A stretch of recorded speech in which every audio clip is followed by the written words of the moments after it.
चुनाव है भाई, अभी तो नेताओं को पता नहीं क्या क्या हथकंडे सूझेंगे। आपके चरणों में भी पड़ना पड़े तो ये लेट जाएंगे बल्कि बिछ जाएंगे। आपके चरणों की धूल अपने माथे से भी लगा लेंगे। काश ऐसा होता कि ये नेता इतने ही सहयोगी और विनम्र जीतने के बाद भी बने रहें, पर भाई ऐसा न कभी हुआ है न होगा। विधानसभा चुनाव नजदीक आने के साथ ही नेता मतदाताओं को रिझाने के लिए नए नए हथकंडे अपना रहे हैं। दौसा के महुआ से विधायक ओम प्रकाश हुड्डा मंगलवार को राजकीय अस्पताल पहुंचे और वहां का टॉयलेट तक साफ किया। इसके बाद हॉस्पिटल से निकलकर 100 मीटर दूर मंडी पहुंचे, जहां सब्जियां बेची। और इससे पहले सोमवार को विधायक ने महुआ थाने के पास लोगों के जूते तक पॉलिश किए। विधायक ओम प्रकाश हुड्डा आज शाम 4:30 बजे अपने समर्थकों के साथ राजकीय अस्पताल पहुंचे और यहां उन्होंने डॉक्टरों से बात की, साथ ही हॉस्पिटल की व्यवस्थाओं का जायजा लिया।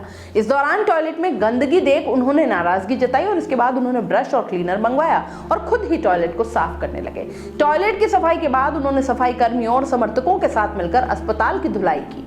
इसके बाद यहां भर्ती मरीजों और उनके परिजनों से अस्पताल की सुविधाओं की जानकारी ली। करीब 1 घंटे तक वे अस्पताल में रहे।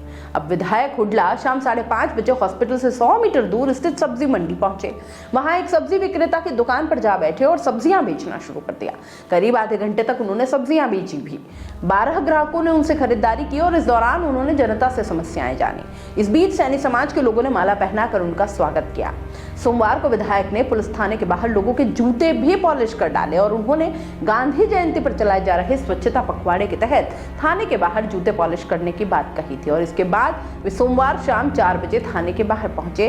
वहां आने जाने वाले राहगीरों को रोका और उनके जूते पॉलिश किए, साथ ही आशीर्वाद भी लिया। वे यहां पर 40 मिनट रुके और करीब 15 लोगों के जूते पॉलिश किए। इस बीच कार्यकर्ताओं और आमजन से उनकी समस्याएं भी जानते रहे। जूते पॉलिश करने के दौरान हुड्डा ने कहा था, कार्यकर्ता ही मेरी सबसे बड़ी ताकत है। जनता के सहयोग, उनकी सेवा, समर्थन के लिए उन्हें सेवा के ऐसे किसी कार्य में कोई शर्म नहीं है। जनता के आशीर्वाद से ही ऐसी सेवा की प्रेरणा मिलती है। विधायक ओम प्रकाश ने वर्ष 2018 के विधानसभा चुनाव से पहले भी आमजन और समर्थकों के जूते पॉलिश कर उनसे आशीर्वाद लिया था। बतौर निर्दलीय विधायक के रूप में उनकी जीत भी हुई। इस बार भी वे विधानसभा चुनाव में प्रत्याशी के तौर पर अपनी ताल ठोक रहे हैं। सामाजिक सुरक्षा पेंशन योजना के तहत अब जरूरतमंद वृद्धजनों, एकल नारी, विशेष योग्य जन, लघु सीमांत किसानों की सामाजिक सुरक्षा पेंशन 1000 रुपए कर दी गई है। इसमें हर साल 15% बढ़ोतरी भी होगी। सबको सम्मान के साथ जीने का हक, राजस्थान की सरकार की जरूरतमंदों के लिए पेंशन योजना। वचन सम्मान राजस्थान